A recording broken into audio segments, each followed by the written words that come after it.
안녕하세요. 오늘 여러분과 함께 자기소개서 작성법에 대해서 알아보게 될 임효정입니다. 여러분 만나서 반갑고요. 맨 처음 페이지 보시면 서류 합격으로 이어지는 자기소개서 작성법이라고 되어 있잖아요. 네, 자기소개서 작성 잘해서 서류 합격 해보도록 하겠습니다. 네, 그러면 하나씩 제가 잘 설명드려 보겠습니다. 자, 강의를 통해서 제가 생각하는 학습 목표는 자기소개서를 어떻게 작성해야 되는지 그 방법을 이해할 수 있고, 그 다음에 항목별로 어떻게 작성해야 되는지 그런 것들을 제가 말씀드려 보도록 하겠습니다. 목차는 다음과 같습니다. 한번 보시면 될 것 같고요. 제가 자기소개서에 대해서 강의를 할 때 가장 먼저 말씀드리는 건 자기소개서를 왜 쓰죠? 왜 필요하죠? 라는 거에 대한 답을 드리는 겁니다. 자기소개서는 이력서 말고 자기소개서를 추가하는 거잖아요. 그러면 이력서에서는 알 수 없는 나를 보여줄 수 있는 기회거든요. 네, 예를 들면 이력서에서는 정량적인 평가가 많이 이루어집니다. 뭐 학점이라든지 어학이라든지 자격증이라든지 뭐 봉사활동 시간, 인턴을 했네, 뭐 경력이 있네, 그다음에 무슨 수상을 했네, 이런 것들이 다 정량적인 평가로 이루어집니다.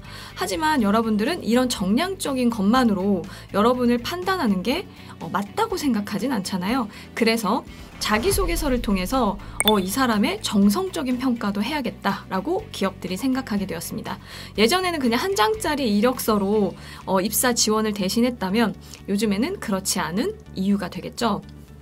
그래서 자기소개서를 통해서 기업들은 인재상에 적합한지, 구체적인 계획을 갖고 있는지, 직무에 적합한 사람인지, 뚜렷한 동기는 있는지, 올바른 인성은 가지고 있는지, 이런 것들을 다 확인하고 싶어 합니다. 정성적으로 내가 어떤 사람인지를 알려주는 데 있어서 가장 중요하고, 그래서 잘 써야 하는구나 라는 것들을 이해해 주시면 되겠습니다. 그러면 자기소개서의 항목으로 넘어가겠습니다. 기본 항목, 역량 항목, 뭐 이렇게 두 개로 나뉘어져 있다고 볼 수 있고요.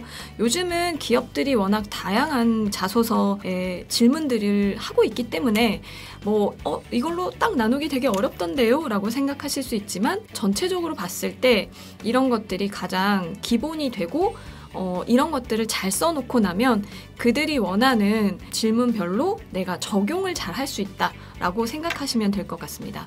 그래서 기본 항목은 성장과정, 성격의 장단점, 지원동기, 입사 후 계획으로 볼 수 있고요. 지원동기에서는 회사 지원동기와 직무 지원동기는 완전 별개라고 보시면 됩니다. 그래서 따로 써야 한다라는 걸 이해해 주시면 되고요. 그 다음에 역량 항목은 뭐 갈등, 협업, 도전, 창의력, 리더십, 어려움, 이런 것들에 대해서 이 친구가 어떤 역량을 가지고 있는지를 보고 싶어서 물어보는 질문들이다 라고 생각해 주시면 되겠습니다. 자, 그러면 읽기 좋은 자소서란 어떤 것인지 여러분들 많이 궁금하실 거예요. 헤드라인을 내는 게 좋아요 라는 얘기를 많이 들으셨을 텐데요. 헤드라인을 어떻게 내야 되는지, 헤드라인을 내는 게 왜 좋은지에 대해서 잘 모르시는 분들이 많으십니다. 우선은 헤드라인을 내고 이렇게 써주면 전체적으로 만약에 지금 보시는 글이 헤드라인 없이 쓰여졌다면 이 글을 읽고 싶었을까? 우선 첫 번째입니다. 그래서 딱 글씨의 압박에 의해서 하면서 읽기 시작하겠죠? 그래서 그런 부분에 있어서 조금 헤드라인을 넣어주면 여기서는 이 얘기를 할 건가 봐, 저기서는 이 얘기를 할 건가 봐, 이게 조금 결이 나누어지고 그걸 대상으로 해서 읽게 되기 때문에 뭔가 띄어읽기도 가능하고 이해도도 넓어지고 그렇게 되겠죠? 그렇기 때문에 헤드라인을 넣어주는 게 좋습니다. 그리고 단락을 나누었을 때 우리가 그냥 한눈에 봐도 뭔가 이해가 될 것 같죠? 이 친구가 뭔가 4개에 대해서 얘기할 건가 봐. 그런 생각이 들기 때문에 이렇게 단락을 나누고 헤드라인을 활용해 주는 게 읽히기 쉬운, 상대방이 봤을 때는 읽기 좋은 자기소개서가 되는 겁니다. 그러면 헤드라인? 그러면 헤드라인을 어떻게 내야 되죠? 라는 질문을 하실 수 있겠죠. 헤드라인은 우선 어떤 게 좋은 건지 한번 볼까요? 자, 제가 지금 보여드리는 건 추상적인 헤드라인이라고 보시면 되고요. 지금 보여드리는 건 구체적인 헤드라인이라고 보시면 됩니다. 예를 들면 추상적인 헤드라인을 보면 뭐 오늘 보낸 하루는 내일 다시 오지 않는다. 무슨 말을 하려는 거지? 라는 게 약간 물음표죠. 그리고 뭐 최고가 되는 그날까지 뭐 열정으로 극복하다. 뭐 열정을 얘기할 것 같긴 한데 뭐 도대체 어떤 내용으로 하는 거지? 라는 생각이 들겠죠. 그래서 그런 부분들을 좀 더 구체적으로 써주는 게 좋은데요. 예를 들면 이런 식으로 뭐 전 세계 17개국 45개 도시에서 발견한 글로벌 마인드 우와 라는 생각을 하면서 읽기 시작하겠죠. 그리고 뭐 중국 화장품 시장 점유율 10% 확대에 기여하겠습니다. 뭐 7일 만에 매출 30% 향상시키다. 뭐 이런 식으로 한다면 어머 7일 만에 매출 30% 향상시켰다고? 너무 궁금한데 한번 잘 들어볼까? 라는 생각을 하면서 읽기 시작하겠죠. 그래서 헤드라인은 구체적으로 적어주시는 게 좋습니다. 그런 다음에 헤드라인을 적었다고 해서 그냥 이제 막 내용을 쓰기 시작해도 되겠지? 라고 생각하기 쉬운데요. 여러분들이 첫 줄은 2갈식으로 써주시는 게 기본입니다. 왜냐하면 전체 글에 대한 이해도를 높일 수 있기 때문입니다. 그냥 글을 막 쭉 쓴 다음에 저는 이렇게 생각했습니다 라고 말하는 것보다는 저는 이런 얘기를 할 거예요 라고 해준 다음에 그 내용을 자세하게 써주는 게 훨씬 이해도를 높일 수 있기 때문입니다.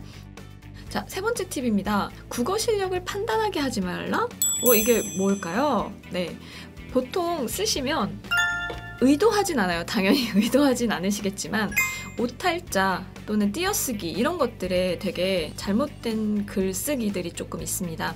물론 이제 띄어쓰기 같은 경우에 이게 맞나 이게 맞나 모든 사람들이 애매해하는 부분들도 있기 때문에 그런 거 틀렸다고 뭔가 얘는 뭐 이런 걸 틀렸어 라고 생각하진 않습니다. 하지만 이거는 너무 당연한 거 아니야? 라는 생각이 드는 것마저 오탈자를 내거나 띄어쓰기를 잘못하거나 그런 경우라면 이 친구는 좀 기본이 안 돼 있는 거 아니야? 라는 느낌을 되게 강하게 받습니다.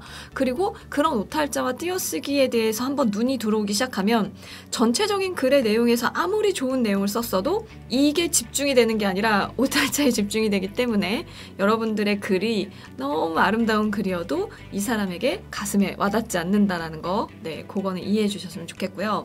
그 다음에 주어와 서술어를 정확하게 일치시킨 어법을 사용하자라고 말씀을 드렸는데 설마 제가 그런 것도 못하겠습니까? 라고 하시는 분들이 되게 많지만 이게 생각보다 잘 쓰기가 어려운 경우들이 많습니다. 그래서 뭐 저는 어쩌고저쩌고 하다가 뭐뭐하기 때문입니다.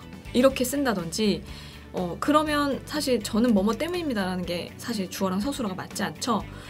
아니면 학생회는 3명의 임원에 의해 운영했습니다. 이런 식으로 쓴다든지 그러면 주어와 서술어가 맞지 않기 때문에 이 친구가 하려는 말이 뭐지? 갑자기 거기서 멈춰지기 시작합니다. 그래서 이 친구가 어떤 걸 했는지에 대해서 고민하기보다는 이게 무슨 말이지? 이 무슨 말인지에 대해서 한번 분석해볼까? 이렇게 들어가기 때문에 자소서를 읽는 시간이 길지 않은데도 불구하고 이상한 데다 초점을 맞춰서 읽게 되기 때문에 나로서는 되게 불리한 거겠죠? 그렇기 때문에 그렇지 않으려고 노력해야 합니다. 근데 이제 주어와 서술어를 일치시키는 데 있어서 가장 좋은 방법은 우선 문장의 길이를 길게 쓰지 않는 게 되게 중요합니다. 문장의 길이를 길게 쓰면 되게 자연스럽게 주어랑 서술어랑 안 맞는 경우들이 생길 수밖에 없거든요. 그래서 예를 들면 10포인트를 기준으로 2줄 이상이 넘어가면 긴 문장입니다. 2줄이 넘지 않도록 항상 자소서를 쓰면서 그걸 염두에 두면서 써주시는 게 좋겠습니다. 자, 그 다음에 읽기 좋은 자소서 만들기 4번째 키포인트는요. 출력해서 읽어보는 겁니다. 여러분들은 자소서를 다들 모니터를 바라보면서 쓰게 되죠. 근데 모니터로만 보면요. 이게 되게 한계가 있습니다. 나는 그냥 잘 썼는데? 막 읽어보면서 괜찮아 하고 넘어가지만 실제로 출력해서 읽어보면 말이 뭐 반복이 된다든지 뭐 저는, 제가, 저희 막 이런 식으로 계속 반복이 된다든지 뭔가 말씀드렸던 것처럼 뭐 주어랑 서술어랑 안 맞는다라든지 그런 것들이 되게 눈에 많이 보여요. 그래서 꼭 출력해서 읽어보시는 게 가장 좋습니다. 그 다음에 5번째 방법은요. 쉬운 말로 쓰자입니다. 여러분들이 이제 자소서를 쓰면서 너무 쉬운 말로 쓰면 내가 뭔가 되게 준비된 인재가 아닌 것처럼 보일 수 있어 라는 생각에 되게 막 뭔가 사자성어를 쓰기도 하고 어려운 말을 쓰기도 하고 되게 뭔가 한자로 된 언어를 쓰기도 하고 그렇게 많이 어려운 말을 쓰려고 노력을 하시는데요. 그런 거는 사실 되게 의미가 없습니다. 자소서는요, 여러분들의 지식을 드러내는 그런 글이라고 보실 필요가 없잖아요. 그런 글이 아니라 여러분들이 어떤 사람인지에 대해서 말해주는 거기 때문에 한번 쓱 읽었을 때 이 친구 괜찮은데? 라는 느낌을 주는 게 더 중요합니다. 뭐 정보를 막 미친 듯이 전달하겠다, 나에 대한 정보는 이런 거에 하고 확 쏟아내야겠다, 이런 게 아니라 나는 진짜 괜찮은 사람인데 라는 얘기를 해주는 글이라고 보시면 되거든요.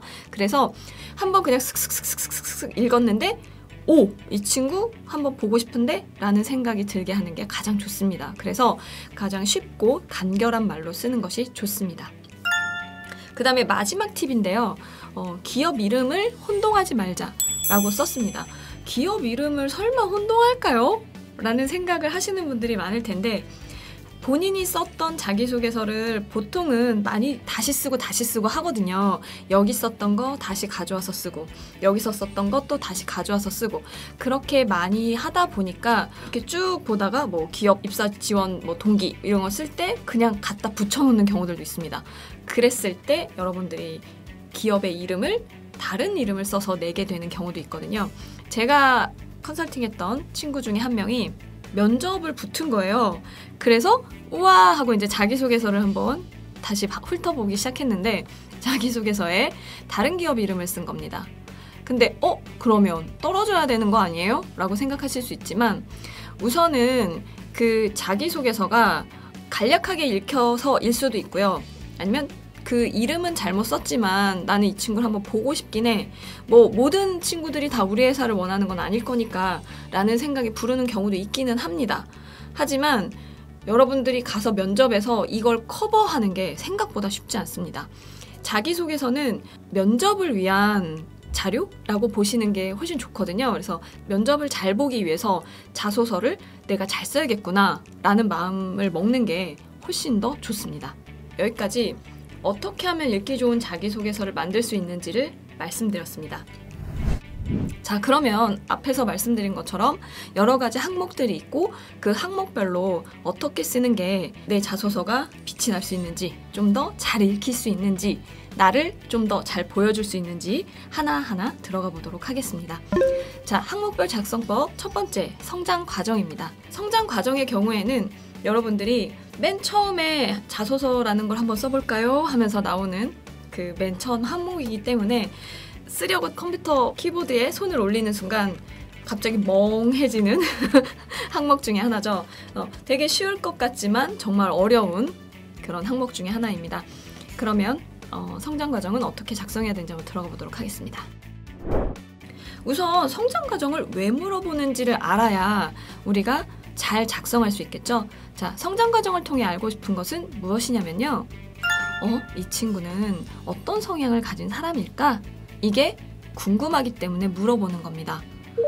그래서 과거에 이런 일이 있었죠, 이런 사람이었죠 라는 거에 집중하기보다는 현재 그래서 이런 사람입니다 라는 얘기를 해주는 데 더 집중해야 합니다. 그래서 어릴 때 이야기를 막 나열하는 건 좋은 방법이 아닙니다.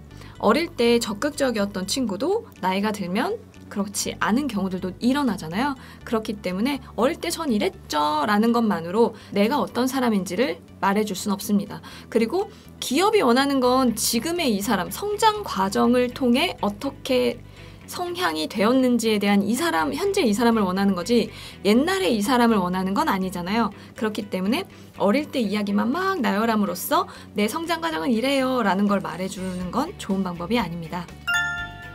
그리고 부모님 얘기 또는 나에게 영향을 준 사람들, 이런 사람들을 소개하는 걸 엄청 많이 하는 경우들 있으시거든요.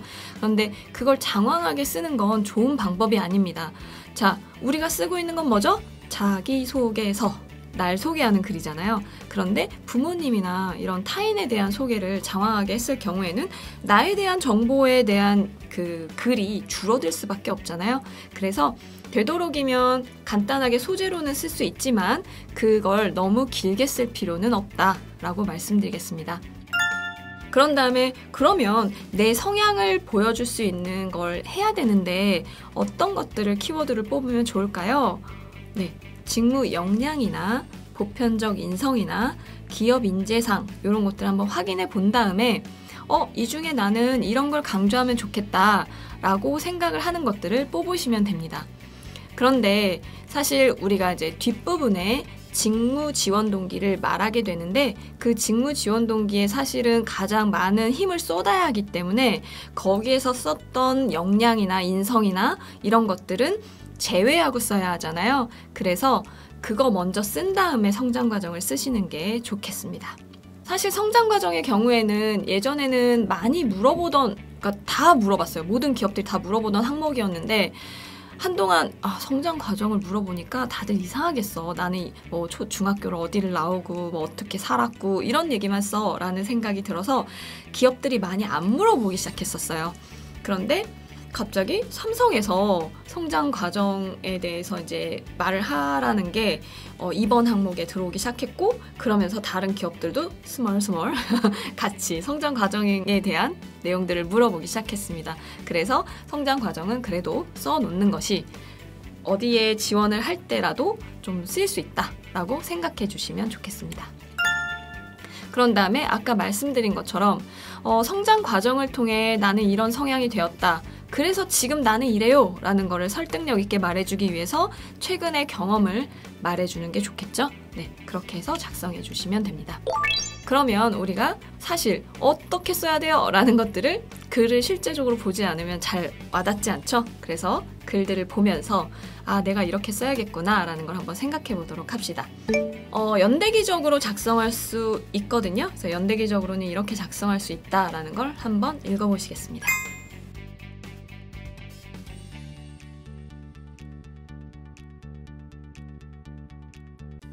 우선 이분은 책임감에 대해서 강조를 하고 싶었고요.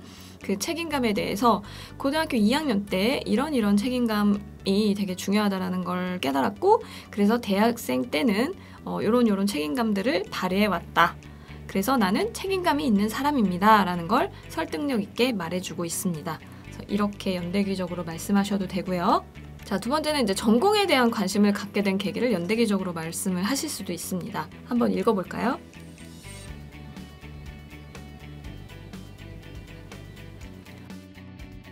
이분은 호기심이 기계공학에 관심을 갖게 되었고, 그런 부분에 있어서 전공하는 데서도 열심히 했다. 뭐 이런 얘기를 하는 거죠. 그래서 초등학교 때 내가 어떤 그런 계기가 있었고, 그 계기를 기반으로 전파공학에 대해서 관심을 갖게 되어서 내가 기계공학까지 가게 되었다. 관심을. 이런 식으로 써주었습니다. 그래서 전공에 대한 관심을 갖게 된 계기를 해주었는데, 사실 성장 과정에 전공에 대한 관심을 갖게 된 계기를 쓰는 건 그렇게 재밌진 않습니다. 재밌지 않다는 건 읽는 사람 입장입니다. 직무지원 동기라든지 그런 데 들어가는 것들은 괜찮은데, 이렇게 성장 과정에 직무 관련한 전공에 관심을 갖게 된 계기나 이런 것들을 넣는 것은 읽는 사람한테는 그렇게 큰 정보가 된다든지 재밌는 부분이라든지 그렇지는 않습니다. 다음은 에피소드 중심입니다. 좀 전에는 연대기적으로 어렸을 때 얘기도 조금 길게 써주고 이렇게 했지만, 이번에는 그냥 에피소드 중심으로 최근의 얘기만 많이 해주는 게 에피소드 중심의 작성법입니다. 자, 이분은 그 헤드라인이 어려서부터 무슨 일을 하던 적극적으로 해왔습니다 라고 한 다음에 바로 그 다음에 최근에 있었던 일을 얘기해 줍니다. 적극적으로 어떤 것들을 했었는지. 그래서 이런 부분을 통해서 에피소드 하나만 가지고도 성장 과정을 작성하실 수 있습니다. 다음은 도전 정신에 대해서 얘기를 해주는 거고, 어릴 때부터 이랬었다 라는 얘기와 함께 최근에 내가 이렇게 도전 정신을 발휘했다 라는 얘기를 해서 정말 도전 정신이 있습니다. 저는 자라오면서 계속 그걸 배양했고, 그래서 지금도 도전 정신이 있어요 라는 걸 얘기해 줄 수 있는 그런 형태의 글이라고 볼 수 있겠습니다. 네, 한번 읽어보시면 좋겠어요.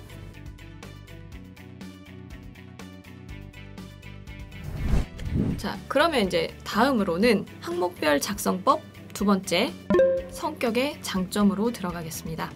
우선 성격의 장점 하면 저는 이런 장점이 있습니다 라고 말해주는 거잖아요. 그러면 잠깐, 성장 과정하고 비슷한 거 아니야? 라는 생각이 들었죠? 네, 맞습니다. 비슷하긴 합니다. 그러면 어떻게 다르게 작성해야 되는지는 한번 들어가 보도록 하겠습니다. 자, 성격의 장점을 통해 알고 싶은 것이 도대체 뭘까? 근데 이건 뭐 너무 다이렉트하죠. 어떤 장점을 가진 사람인지가 궁금해서 물어본 거겠죠? 그래서 장점이 무엇인지를 명확하게 쓰고 이를 이해시킬 소재가 필요합니다. 너무 당연한 얘기 아닐까요? 라고 생각하실 수 있지만 장점을 맨 앞에 명확하게 쓰지 않고 계속 그냥 나는 이런 사람이라는 설명을 많이 하시는 분들이 계시는데, 그렇게 쓰면 내 장점이 무엇인지를 정확하게 말씀하시는 게 아닙니다. 그래서 장점이 무엇인지 명확하게 쓴 다음에 소재를 찾아서 넣어주는 거, 이렇게 쓰시는 게 좋습니다. 그래서 성격의 장점의 경우에는 그러면 내가 장점을 쓰라고 했으니까 내가 가진 모든 장점을 다 써야지 라는 생각을 하시기 시작해서 저는 성실하고요, 저는 꼼꼼하고요, 되게 적극적이고요, 막 이렇게 계속 나열을 하시는 분들이 계십니다.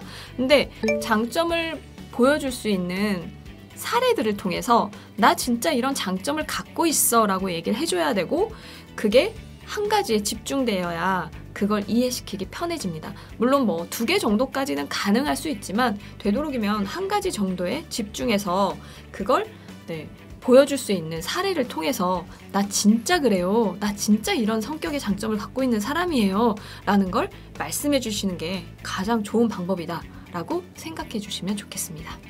자, 한번 들어가 볼까요? 인재상과 연결시킨 작성 사례라고 해서 나와 있는데 한번 읽어보시겠습니다.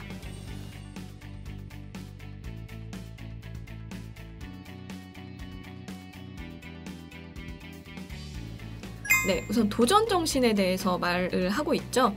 추진력과 도전 정신을 장점으로 뽑았는데, 추진력과 도전 정신은 같은 결이라고 보기 때문에 이거 2개 얘기했는데요? 라고 생각하실 수 있겠지만 하나를 얘기했다라고 볼 수 있을 거고요. 그래서 그런 걸 기반으로 내가 어떤 도전을 했는지를 자세하게 써줌으로써 내 장점을 설명을 해주고 상대방한테 이해를 하게 만들어주는 이런 형태로 써주셔야 합니다.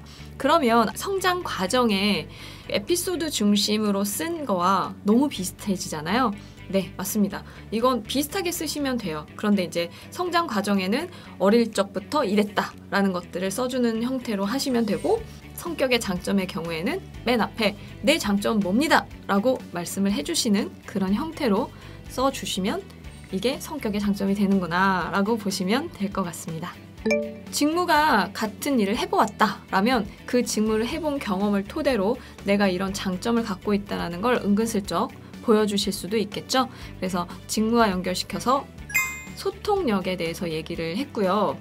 내가 이런 근무를 통해서 소통을 키웠고 어떻게 소통을 했다라는 걸 먼저, 다음으로, 마지막으로 이런 식으로 해서 자세하고 디테일하게 써주었죠. 그럼으로써 이 친구 진짜 커뮤니케이션 잘하는데? 소통 잘하는데? 라는 생각이 들게 만들어 주시는 게 이게 중요합니다.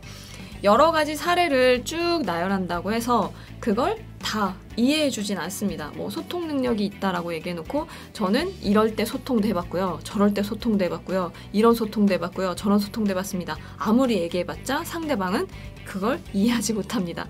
그렇게 해본 경험에 대해서는 알 수 있겠지만 거기서 어떻게 커뮤니케이션을 했는지 모르기 때문에 진짜로 소통력이 있는지에 대해서는 이해할 수 없겠죠. 그래서 자세하게 써줘야 내가 얼마나 이런 능력을 갖고 있는지를 알 수 있겠구나 라는 거에 대해서 이해를 해주시면 좋겠습니다.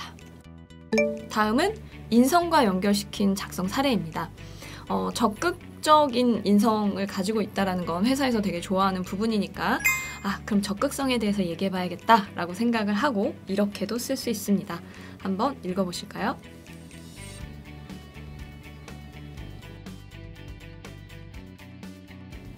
엄청 업무를 잘하기 위해서 다양한 적극적인 행동들을 좀 했죠. 그래서 이렇게 내가 적극적이었어요 라는 얘기를 디테일하게 써줘야 상대방이 이 친구 좀 열심히 하는데? 적극적인데? 라는 생각이 들겠죠? 그래서 이렇게 작성을 해주시면 좋겠습니다. 다음은 항목별 작성법 3번 성격의 단점입니다. 성격의 장점과 단점은 역할이 명확하기 때문에 일부러 분리해서 제가 말씀드리고자 합니다. 성격의 단점은 진짜 누구나 말하고 싶어 하지 않는 항목 중에 하나입니다. 내 단점 많긴 한데 뭘 써야 되지? 라고 생각하시는 분도 계시고, 단점? 그거 알아야 돼? 라고 생각하시는 분도 계십니다. 그래서 단점은 정말 쓰고 싶어 하지 않으시지만 그러면 단점을 왜 쓰라고 하지? 라는 걸 한번 생각해 볼까요? 네, 단점은 이 친구가 이런 단점을 가지고 있으니까 나는 이 친구를 떨어뜨릴 거야. 이런 느낌으로 물어본다기보다 단점을 알고 있으면 이걸 고치려는 사람이 있고 나는 원래 이 모양이야. 이렇게 생겼어. 라는 그렇게 하면서 고치려고 하지 않는 사람들이 있잖아요.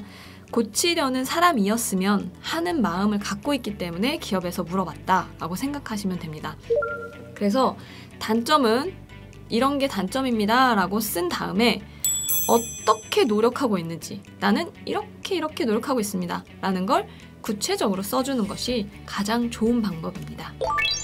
그래서 성격의 단점 부분은 상대를 설득하기 위해서 장점 같은 단점을 작성하면 안 됩니다. 이건 내가 단점이라고 말은 하지만 장점 같은 걸 이런 생각이 드는 그런 단점을 쓰시는 분들이 계시는데요. 예를 들면 저는 너무 꼼꼼합니다 하면서 그 꼼꼼함이 이 직무에서는 되게 도움이 되겠죠? 라고 마무리를 지어요. 그러면 글을 쓰라고 하는 의도와 전혀 상관없는 글이 되어지죠. 그렇기 때문에 그렇게 이거는 장점 같을 거야 라는 생각으로 단점을 작성하시면 안 되고요. 그 다음에 단점이 발휘된 사례는 작성하실 필요가 없습니다. 장점의 경우에는 내가 이렇게 괜찮은 사람이라니까 라는 말을 하는 거기 때문에 상대방이 믿어줄 수 있게 우리가 설득을 해야 합니다. 하지만 단점이라는 건 저는 이게 좀 부족해요. 이게 좀 모자라요. 라는 그런 부분이기 때문에 그게 정말 그래요. 라는 걸 상대한테 설득하지 않아도 그렇구나. 너는 이게 좀 부족하다고 느끼는구나. 네 스스로. 라는 걸 금방 이해합니다. 그렇기 때문에 굳이 단점이 발휘된 사례를 작성하실 필요는 없습니다. 다만 아까도 말씀드렸던 것처럼 단점이 있는 걸 본인 스스로 알면 고치려는 노력을 하는 사람이어야 한다고 생각하기 때문에 단점을 어떻게 보완했는지에 대해서 집중해 주셔야 합니다. 근데 보완을 했는지에 대해서 집중해야 되니까 다 고쳐졌어요. 저는 이런 단점이 이제 완벽히 나았습니다. 보완했습니다. 라고 하게 되면 이미 그건 단점이 아니잖아요. 그죠? 그렇기 때문에 단점을 다 고쳤다고 하면 그것도 별로예요. 그러니까 잘 고쳐나가고 있습니다. 많이 좋아지고 있습니다. 이런 식으로 말씀을 해주시는 게 가장 좋은 방법입니다. 그래서 그러면 쓰지 말아야 할 3가지 단점 유형을 한번 알아볼까요? 여러분들이 단점을 쓰는 거 워낙 어려워하다 보니까 이 정도의 팁을 드릴 수 있을 것 같은데요.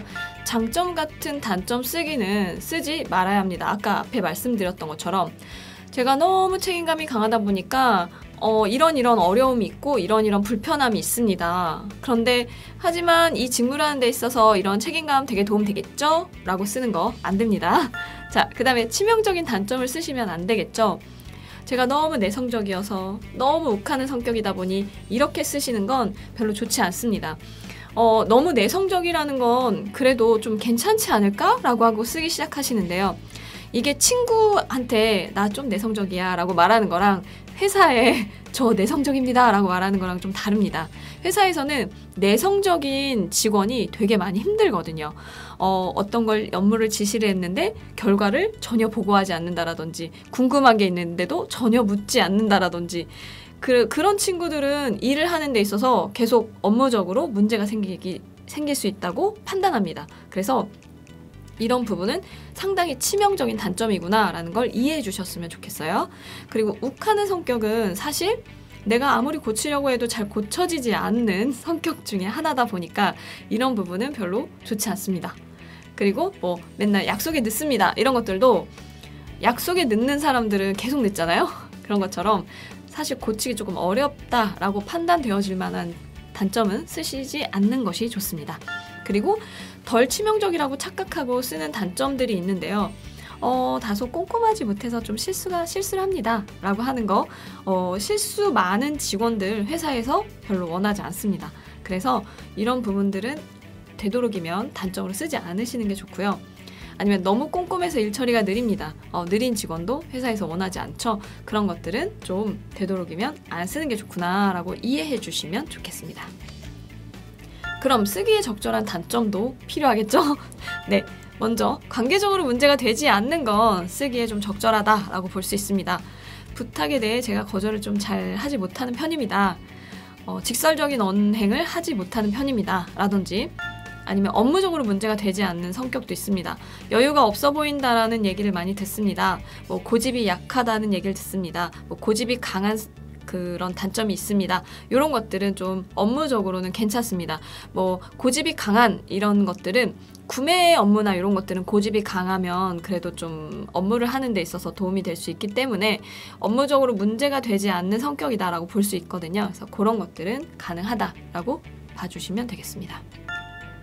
단 장점 및 직무 역량과 결부돼서는 안 된다라고 말씀드렸잖아요. 예를 들면 장점에다가 저는 꼼꼼합니다. 꼼꼼함이 장점입니다. 라고 써놓고 사례를 막 썼어요. 그런 다음에 단점에다가 그런데 이런 꼼꼼함으로 인해 이런 단점이 발생됩니다. 그러면 꼼꼼함을 장점처럼 느낄까요? 단점처럼 느낄까요? 그래서 이 꼼꼼함이 이 친구가 좀 지나치구나. 장점이라고 볼 수는 없겠구나 라고 밖에 생각할 수 없습니다. 그래서 여러분들이 장점과 단점에 같은 키워드를 가지고 쓰시는 건 좋지 않습니다. 이해되시겠죠? 네, 그러면 이번에도 어떻게 써야 되는지를 한번 사례로 한번 들어보도록 하겠습니다. 우선 다 보완점을 중심으로 써야 된다라는 거는 팩트입니다. 자, 어떤 일에 집중하면 여유가 없어 보인다는 이야기를 듣는다. 이런 식으로 단점을 써도 됩니다. 장점은 이게 장점입니다 라고 다이렉트로 쓰는 것이 좋지만 단점은 약간 스며들게 써주는 게 좋아요. 다소 그렇습니다. 또는 이런 이야기를 듣곤 합니다. 이런 식으로 말씀해 주시는 것도 가능합니다. 그래서 여유가 없어 보인다는 거를 조금 보완하고 싶어서 여유로운 사람이 되고자 노력합니다. 여기까지만 썼다면 너무 추상적이어서 이 친구가 열심히 하고 있는 게 맞나? 진짜 보완하기 위해 노력하고 있는 게 맞나? 라는 생각이 들겠죠. 그런데 이제 예를 들어 뭐 사람을 만날 때는 저녁보다 점심 식사를 하려고 한다든지 새벽 5시에 일어나서 할 일을 끝내고 낮에는 되도록이면 뭐 미팅이나 이런 것들을 많이 한다든지 그런 걸로 내가 조금 더 여유가 없어 보인다는 이야기를 듣지 않기 위한 그런 보완을 해나가고 있다는 걸 보여줄 수 있겠죠?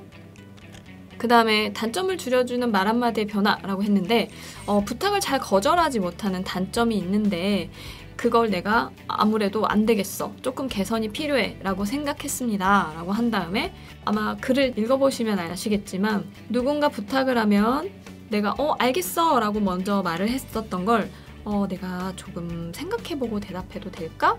이렇게 말을 바꿨대요. 근데 이제 보통 부탁을 잘 거절하지 못하는 단점을 쓰시는 분들이 우리나라에 진짜 많습니다.